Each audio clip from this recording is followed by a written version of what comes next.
रामपुर गांव में एक चित्रकार रहता था। एक दिन उसने बहुत ही सुंदर पेंटिंग बनाई। उस चित्रकार को खुद की पेंटिंग बहुत पसंद आई। उसको अपनी पेंटिंग में कोई भी कमी नजर नहीं आ रही थी। उसने सोचा कि मैं ये पेंटिंग लोगों को दिखाऊंगा। अपनी पेंटिंग गांव के लोगों को दिखाने के लिए उसने गांव के बीचों बीच अपनी पेंटिंग लटका दी। उसने नीचे एक नोट भी लिखी और उस नोट में ऐसा लिखा कि अगर किसी को मेरी पेंटिंग में कोई भी कमी दिखाई दे तो उस जगह पर निशान लगा दे। उसे पूरा भरोसा था कि मेरी पेंटिंग में कोई भी कमी नहीं निकालेगा। शाम को जब वो अपनी पेंटिंग देखने जाता है तब वो पूरे उत्साह के साथ रास्ते में चलता है, क्योंकि उसे अपनी पेंटिंग पर पूरा भरोसा था। लेकिन अपनी लगाई हुई पेंटिंग देखने के बाद वो चित्रकार बहुत ज्यादा दुखी हो जाता है। वो देखता है कि उसकी पूरी पेंटिंग पर निशान लगे हुए थे। उसकी पेंटिंग पूरी तरह से खराब हो चुकी थी। वो ये देखकर बहुत परेशान हो जाता है। उसे अब समझ में नहीं आ रहा था कि अब वो क्या करे। उसे ये भी समझ में नहीं आ रहा था कि आखिर मेरी पेंटिंग में इतनी सारी कमी कैसे हो सकती है।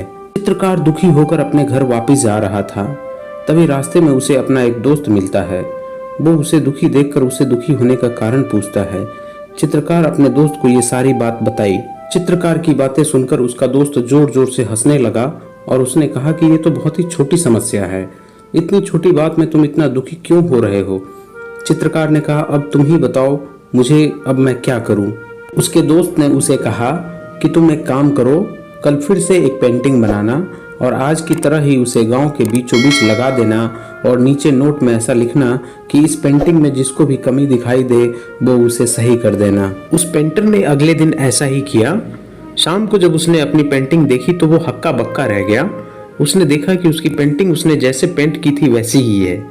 किसी ने भी उसमें कोई बदलाव नहीं किए हैं। फिर उसके दोस्त ने उसे कहा कि किसी भी चीज में कमी निकालना तो बहुत आसान होता है, लेकिन उसे दूर करना बहुत मुश्किल होता है। जब तुमने पहले पेंटिंग गांव के लोगों को दिखाई थी तब उसमें सभी को कमी नजर आ रही थी, लेकिन जैसे ही तुमने अपनी कमी दूर करने की बात की तब तुम्हारी पेंटिंग में किसी को भी कमी दिखाई नहीं दी। दूसरों के काम में गलती ढूंढना आसान होता है, लेकिन उस गलती को सुधारना काफी मुश्किल होता है। इस दुनिया में 99% लोग आपके काम में गलती ढूंढते रहते हैं, लेकिन जब बात आती है उस गलती को सुधारने की तब सिर्फ 1% लोग ही उसे सुधारने में आपकी मदद करते हैं। ये सब देखकर वो चित्रकार अच्छी तरह से समझ गया कि किसी दूसरे में कमी निकालना आसान है, लेकिन उस कमी को दूर करना बहुत ही ज्यादा मुश्किल है। उसने अपने दोस्त को भी ये बात समझाने के लिए धन्यवाद कहा। दोस्तों, अक्सर हम दूसरों में कमी निकालते हैं, लेकिन जब बात आती है उस कमी को दूर करने की तब हम पीछे हट जाते हैं। अब आपको सोचना है कि आप वो 99% गलती ढूंढने वाले लोगों में आते हो या फिर वो 1% गलती को सुधारने वाले लोगों में आते हो। अगर आपको हमारी कहानी अच्छी लगी हो तो अपने दोस्तों के साथ भी शेयर कीजिए और कमेंट में जरूर बताइए कि कैसी लगी आपको हमारी ये कहानी। धन्यवाद।